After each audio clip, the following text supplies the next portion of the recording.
Tema 6. Instancia en el proceso civil. Introducción. Con carácter previo a profundizar el estudio del presente tema, es fundamental conocer la etimología del término instancia. Instancia, deriva de las voces latinas instantia, cuyo significado es, petición escrita que surge.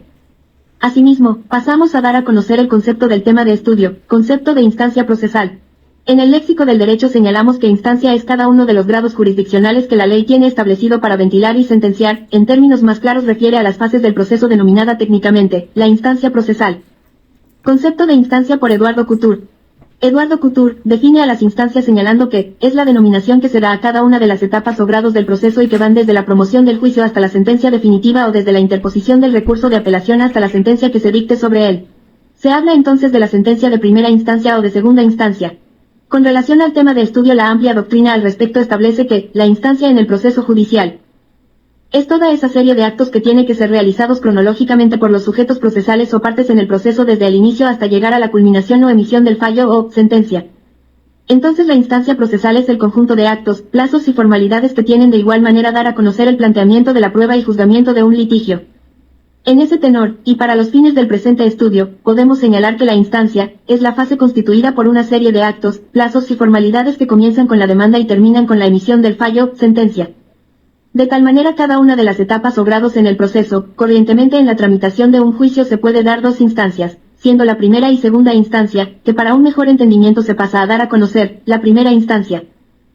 Se toma en cuenta desde la presentación de la demanda, admisión del juez, y demás actuaciones y demás trámites del proceso hasta los alegatos, para de manera inmediata la autoridad jurisdiccional pronuncie el fallo, sentencia, que resuelve el conflicto suscitado entre las partes. Ejemplo, cuando una persona da inicio a un proceso ordinario sobre mejor derecho de propiedad, luego de la citación al demandado, este responde y luego de convocarse a audiencia y en la misma llevarse adelante toda la actividad, valoración de las pruebas, declaración de testigos, inspección y otros en el proceso, el juez pronuncia sentencia, y hasta el pronunciamiento de esta sentencia se denomina primera instancia, se tenga presente. Segunda instancia. Se haya limitado a una simple revisión del fallo, que efectúa el Tribunal de Alzada, de tal manera corresponde desde la interposición del recurso de apelación hasta la resolución del auto de vista que en ella se pronuncie. Para un mejor entendimiento se otorga el siguiente ejemplo. Ejemplo, conocemos perfectamente que, cuando la autoridad jurisdiccional o sea el juez, emite la sentencia, la parte perdidosa que fue afectada por este fallo, interpondrá el recurso de apelación y esta apelación será remitida al Tribunal Departamental a objeto de que los vocales de las salas en materia civil, resuelvan la apelación que recibieron y luego emitirán un fallo que revoca la sentencia o la confirma. Este fallo se denomina auto de vista. Más claramente, desde la interposición de la apelación hasta la emisión de este fallo auto de vista, es la segunda instancia. De tal manera está claro cuál es la primera y segunda instancia en el proceso judicial. Y, es así que en estas dos instancias se debaten tantos problemas de hecho y cuanto de derecho. Y aun cuando la sentencia dictada en la apelación sea susceptible de otros recursos ordinarios o extraordinario, en la inaplicabilidad de la ley o casación, sea última etapa ya no es constitutiva de una instancia, porque, generalmente, en ese trámite no se pueden discutir nada más que aspectos de mero derecho. De ahí que a los jueces que intervienen en la primera instancia del juicio, suele llamárselo de primera instancia. Por otra parte, la composición o estructura del proceso entre la primera y la segunda instancia hablamos de las dos instancias, pues nuestro sistema procesal complementa dos instancias, más el recurso de casación o de nulidad que no es instancia propiamente dicha como vamos a ver más adelante. Es opinión generalizada en la ciencia procesal que la primera instancia se distingue por la amplitud del debate o controversia, donde prima la amplia posibilidad de acumular todos los materiales de conocimiento o elementos probatorios por el demandante y del demandado. La segunda instancia o de la apelación se halla limitada a la simple revisión de fallo apelando por el Tribunal de Alzada, excepto cuando con carácter excepcional puede abrirse un término probatorio más limitado que en la primera instancia. Si las diferencias existen entre la primera y segunda instancia son suficientemente claras desde el punto de vista procesal, un común denominador tipifica a ambas, es el impulso procesal que es el estímulo dinámico que rige al proceso desde sus inicios hasta el momento de la sentencia. Tema 7. Los plazos en procesos civiles. Introducción.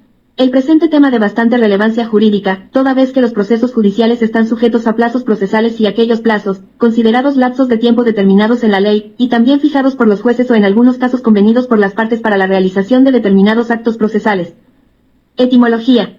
De tal manera, a efectos de profundizar el estudio de los plazos procesales, en principio la palabra plazo proviene del latín placitum, que significa convenio, ajustado, o sea el término señalado para una causa.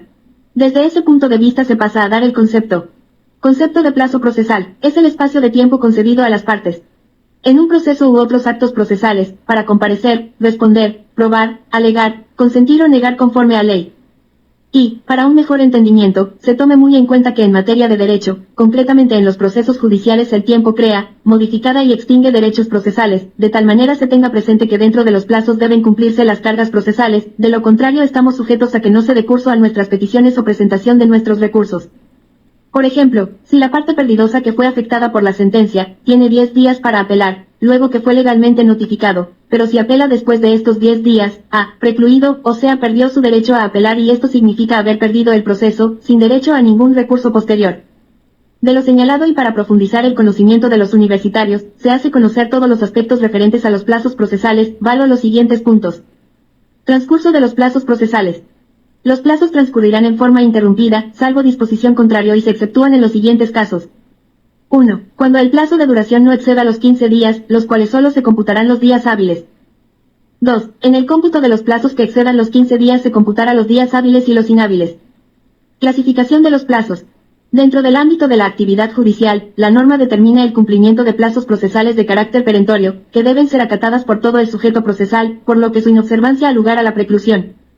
De tal manera y considerando que los plazos procesales son distintos, por la naturaleza de la acción, sin embargo la doctrina los clasifica en legales, judiciales y convencionales. Por lo que se pasa a desarrollar esta clasificación de la siguiente forma. 1. Legales, cuando expresamente los establece la ley, plazo para contestar la demanda, apelar, proponer las pruebas, presentar recursos. 2. Judiciales, cuando el juez, quien dispone alguna providencia a las partes. 3. Convencionales, son fijados en común acuerdo entre las partes, en la suscripción de contratos de toda índole, sin embargo estos plazos convencionales, son susceptibles de modificación en cuanto a la fecha de cumplimiento, siempre y cuando las partes suscribientes den su aquiescencia. Ejemplo de plazo convencional. Cuando dos personas suscriben un documento de préstamo de dinero, el acreedor o el que prestó el dinero, fijará un plazo para la devolución del monto y el deudor debe cumplir el plazo estipulado, toda vez que al firmar el documento dio su aceptación y está obligado a cumplir el plazo acordado, de tal manera ese es un acuerdo convencional. Sin embargo, a lo señalado, y luego de tener con precisión y base científica, que son los plazos procesales, así como la clasificación de los mismos, se considera fundamental hacer conocer y establecer lo que refiere la norma con relación a los plazos procesales, toda vez que se debe diferenciar el aspecto doctrinal de lo que refiere la norma. En ese entendido pasamos a conocer que establece el artículo 90 del Código Procesal Civil, con relación a los plazos procesales. Artículo 90, comienzo, transcurso y vencimiento.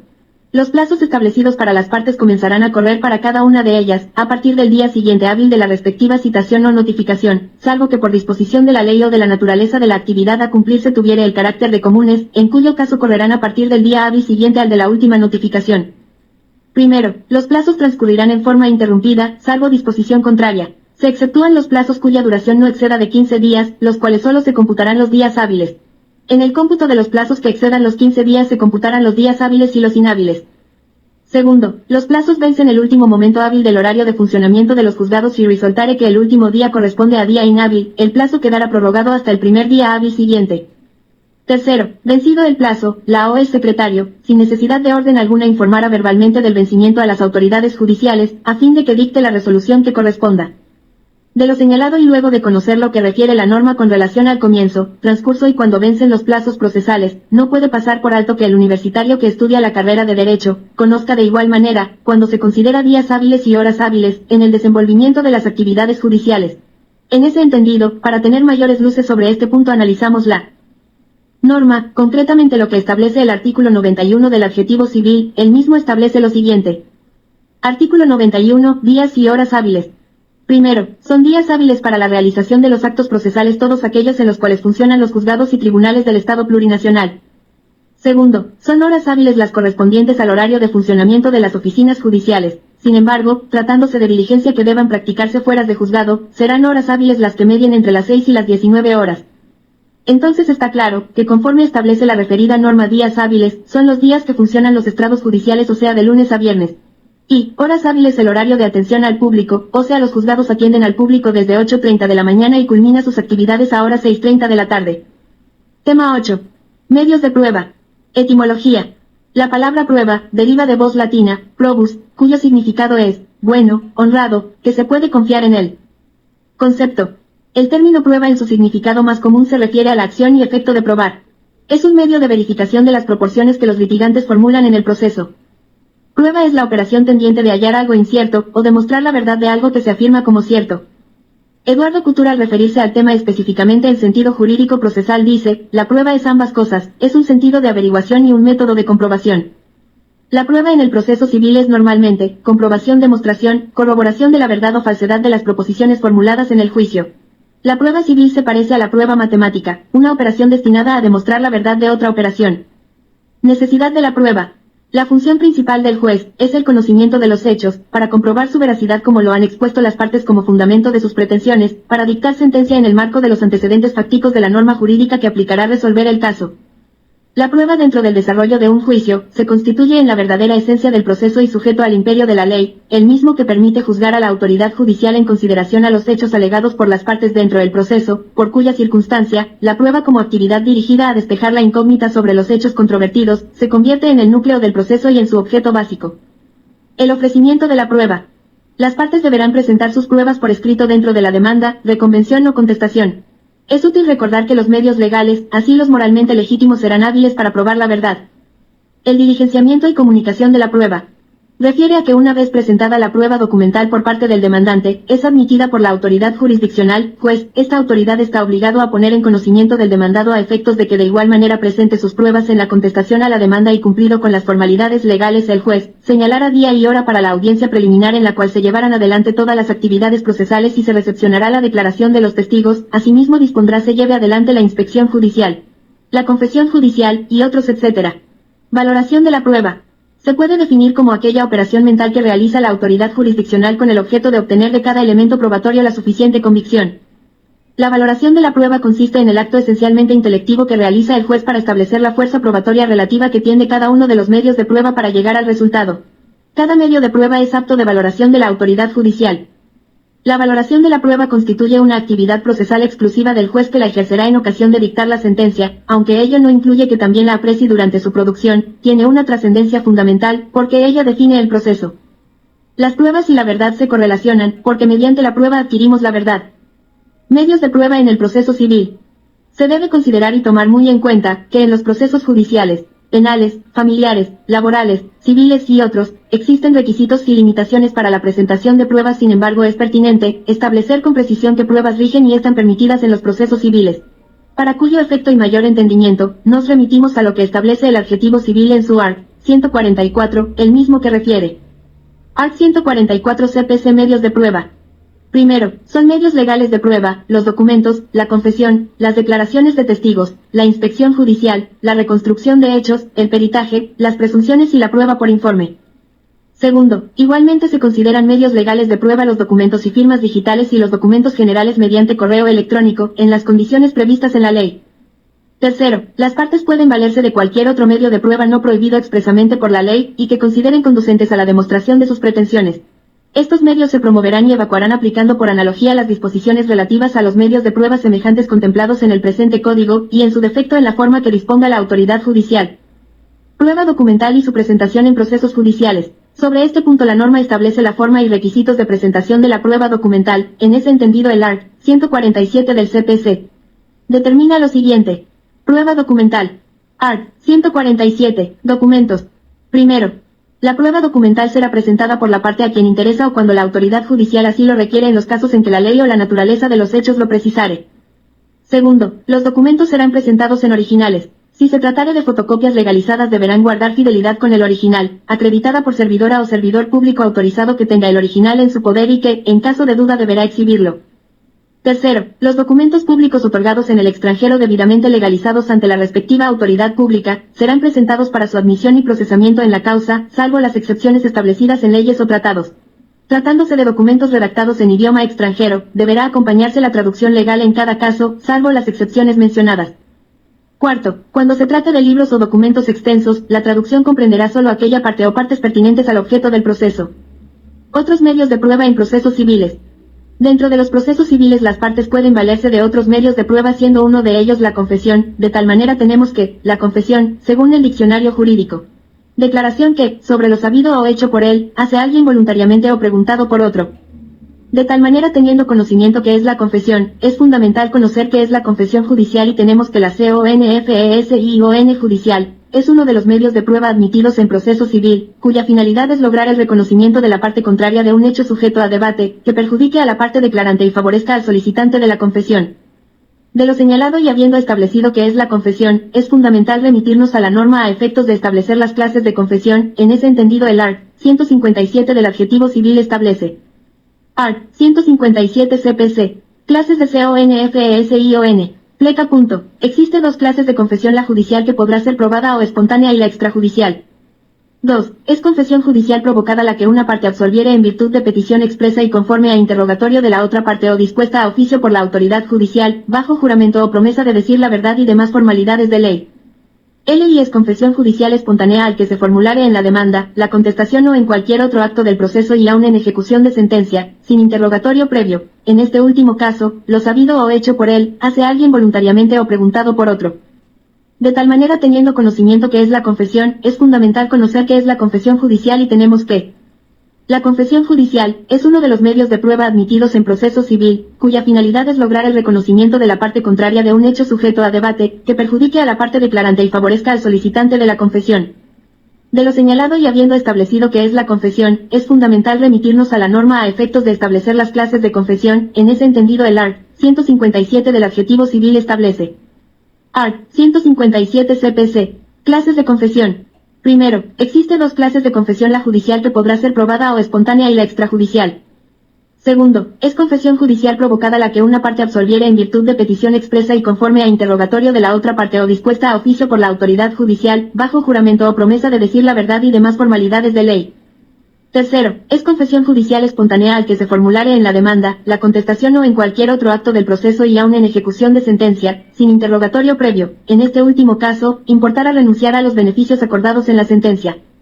Cuarto, la confesión extrajudicial es la que tiene lugar fuera del proceso. Cuando sea formulada por la parte o por quien legalmente la represente, sufrirá el mismo efecto que la judicial en los casos en que fuere admisible la prueba de testigos. La confesión extrajudicial de la parte a un tercero tendrá el valor de presunción simple. Ofrecimiento de prueba testifical. Cuando se ofrezca prueba testifical, se deberá acompañar la lista de testigos con designación de nombres y apellidos, domicilio, profesión, que podrá ser prorrogado por una sola vez en caso de motivo fundado. Prueba por informe. Procedencia. Primero, los informes salvados por entidades públicas o privadas harán prueba cuando recaigan sobre puntos claramente individualizados y referidos a hechos o actos que resulten de la documentación, archivo o registro del órgano informante. Segundo, no se admitirá la petición de informe en que manifiestamente se pretende sustituir o ampliar otro medio de prueba que específicamente corresponda por disposición de la ley o por la naturaleza del hecho cuya prueba se pretenda.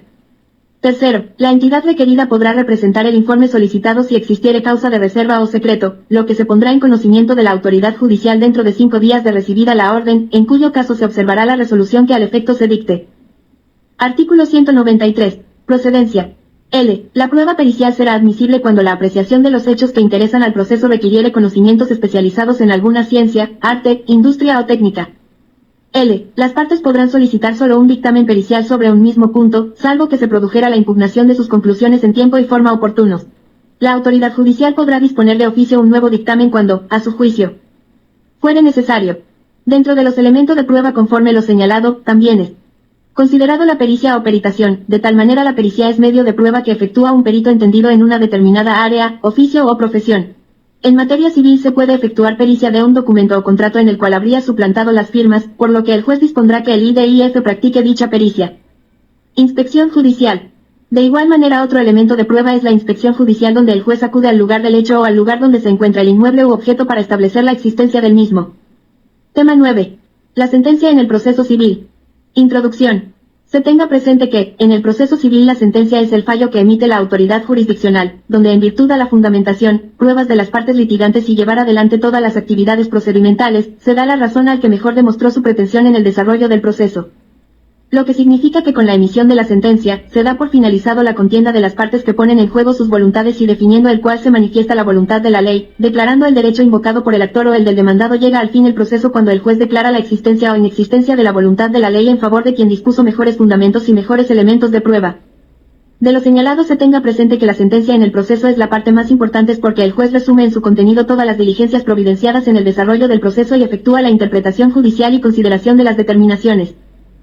De tal manera con la sentencia culmina la contienda de las partes que ponen en juego sus voluntades y definiendo el cual se manifiesta la voluntad de la ley, declarando el derecho invocado por el actor o el del demandado. Llega al fin el proceso cuando el juez declara la existencia o inexistencia de la voluntad de la ley en favor de quien dispuso mejores fundamentos.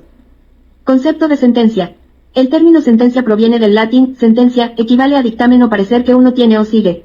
En términos generales es la declaración del juicio y resolución del juez.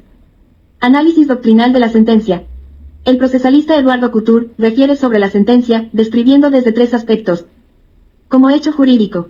Describe las múltiples actividades materiales intelectuales del juez que culminan en la decisión final. Como acto jurídico. Es una labor a través de un proceso intelectual cuyas etapas pueden irse aislando. De tal manera la sentencia es una operación fundamentalmente lógico, donde el juez debe elegir entre las tesis del actor y la del demandado. Como documento. Elemento material que resulta indispensable en todo decreto, evolucionando, reflejando su existencia y sus defectos hacia el mundo jurídico. De tal manera en virtud del principio de inmutabilidad del fallo judicial su redacción debe contener la mayor claridad para un mejor entendimiento o comprensión. Por lo que la sentencia debe contener cada uno de estos puntos de derecho en discusión refiriendo los fundamentos legales conducentes citando las leyes y doctrinas aplicables, para concluir, declarando probada o improbada la demanda, conforme así lo establece el art. 213 del Adjetivo Civil. Clasificación de las sentencias. En el marco de la doctrina, se clasifica a la sentencia en sentencias declarativas o de mera declaración. Sentencias constitutivas. Sentencias declarativas o de mera declaración. Son aquellas que tienen por objeto la pura declaración de la existencia de un derecho. Así es sentencia declarativa la sentencia absolutoria que declara improbada la demanda, porque en conclusión ella declara la inexistencia del derecho que el actor pretende como suyo. Sentencias constitutivas. Son las que crean, modifican o extinguen un estado jurídico. Muchos autores del derecho procesal consideran que la sentencia constitutiva es una especie particular. Efectos de la sentencia. Efectos de las sentencias declarativas. Tienen una retroactividad que puede considerar es total. El derecho antes incierto, se hace cierto y adquiere en la sentencia una prueba perfecta de su certidumbre. Efectos de las sentencias constitutivas. Se proyecta hacia el futuro y no hacia el pasado. La sentencia que decreta el divorcio dirige sus efectos hacia el porvenir. Por ejemplo, la usucapión, cuando el juez dispone a través de la sentencia la titularidad del demandante sobre el bien sujeto a usucapir, sentencia dispondrá que el demandante sea titular, a partir del registro del bien, en las oficinas de derechos reales. Ejemplo, el régimen de educación y de guarda de los hijos se cumple en lo futuro y no en lo pasado. Sentencia, auto de vista y auto supremo en el Código Procesal Civil. Con relación al contenido de la sentencia, la norma en el art. 213 establece. Artículo 213, sentencia. 1. La sentencia pondrá fin al litigio en primera instancia, recaerá sobre las cosas litigadas en la manera en que hubieren sido demandas, sabida que fuere la verdad material por las pruebas del proceso. Artículo 218. Auto de vista. 1. El auto de vista es el fallo de segunda instancia que deberá cumplir con los requisitos de la sentencia en todo lo que fuere pertinente. Artículo 219. Auto supremo. El Tribunal Supremo de Justicia se pronunciará mediante auto supremo y deberá cumplir con los requisitos siguientes. Tema 10. Medios de impugnación de las resoluciones judiciales. Introducción. Los medios de impugnación son actos que otorga la ley a los sujetos procesales y a los terceros, para a través de los recursos obtengan la revocación o modificación de una resolución judicial. Fundamentación doctrinal. La palabra recurso en sentido amplio, significa el medio previsto por ley, para que la persona agraviada por una resolución judicial obtenga su revocación, modificación o nulidad. En sentido más restringido el recurso, presupone que la revocación, rescisión o nulidad de la resolución, están encomendadas a tribunales de una instancia superior. Couture, señala, recurso quiere decir literalmente regreso al punto de partida. Es un recorrer de nuevo el camino ya hecho jurídicamente. La palabra denota tanto el recorrido que se hace nuevamente mediante otra instancia, como medio de impugnación por virtud del cual se recorre. Medios de impugnación en el Código Procesal Civil. 1. Reposición. 2. Apelación. 3. Casación. 4. Compulsa. 5. Revisión extraordinaria de sentencia. Reposición. En el artículo 253 del Código Procesal Civil, dice, el recurso de reposición procede contra las providencias y autos interlocutorios con objeto de que la autoridad judicial, advertida de su error, los modifique, deje sin efecto o anule. Este recurso podrá plantearse en cualquier momento del proceso, inclusive en ejecución de sentencia, la naturaleza de los resuelto lo permite. Apelación. En el artículo 256 del Código Procesal Civil, dice, la apelación es recurso ordinario concedido a favor de la parte litigante que impugne una resolución judicial que le causa agravio, con objeto de que el Tribunal Superior la modifique, revoque, deje sin efecto o anule. Casación. En el artículo 270 del Código Procesal Civil, establece, el recurso de casación procede para impugnar autos de vista dictada en procesos ordinarios y en los casos expresamente señalados por ley. No procede el recurso de casación en los procesos ordinarios derivados de las resoluciones pronunciadas en los procesos extraordinarios. Compulsa. En el artículo 279 del Código Procesal Civil, establece: el recurso de compulsa procede por negativa indebida del recurso de apelación, o del de casación o por concesión errónea del recurso de apelación en efecto que no corresponda, a fin de que el superior declare la legalidad o ilegalidad de la resolución objeto del recurso. Revisión extraordinaria de sentencia. En el artículo 284 del Código Procesal Civil, dice: habrá lugar al recurso extraordinario de revisión ante el Tribunal Supremo de Justicia de una sentencia ejecutoriada en proceso ordinario, en los casos siguientes: si ella se hubiere fundado en documentos declarados falsos por otra sentencia ejecutoriedad que se hubiere dictado con posterioridad a la sentencia que se trate de rever; si habiéndose dictado exclusivamente en virtud de prueba testifical, los testigos hubieren sido condenados por falso testimonio en las declaraciones que sirvieron de fundamento a la sentencia; si se hubiere ganado injustamente en virtud de cohecho, violencia o fraude procesal declarado en sentencia ejecutoriada; si después de pronunciada, se recobraren documentos decisivos detenidos por fuerza mayor o por obra de la parte a favor de la cual se hubiere dictado, previa sentencia declarativa de estos hechos y ejecutoriada. Impugnación a la sentencia. Toda sentencia notificada a las partes queda sujeta a la impugnación consistente en la facultad de interponer contra la resolución los recursos que la ley le confiere. Recurso de apelación. Del Código de Procedimiento Civil. El recurso de apelación se interpone ante el juez de primera instancia donde se llevó el proceso, este remite ante la autoridad de segunda instancia para que modifique, revoque, deje sin efecto o anule la resolución con la cual se hace valer. La apelación es un recurso ordinario por el que unas actuaciones judiciales se remiten a un órgano superior con la posibilidad de practicar nuevas pruebas para que revoque la resolución dictada por otro inferior. Se llama recurso de apelación o alzada así en sede judicial, en sede administrativa se llama recurso jerárquico. En ambas sedes se le conoce también como alzada. La apelación es un recurso ordinario en virtud del cual la parte que no se conforma con la decisión de un juez pueda llevar el litigio, o ciertos puntos del mismo, a la relación de otro juzgador. Plazo para la interposición del recurso de apelación. Se tenga presente que el artículo 261 del Código Procesal Civil establece: la apelación se interpondrá por escrito dentro de los 10 días. Este plazo es fatal y se computarán a partir de la notificación con la sentencia. El recurso de casación. El término casación significa acción de casar o anular. Tiene mucha importancia en materia procesal, porque es una facultad reservada al Tribunal Supremo de Justicia, para conocer los recursos que se interponen contra la sentencia de segunda instancia o autos de vista del tribunal que declarándolo improcedente, infundado, anulado o casando la resolución recurrida.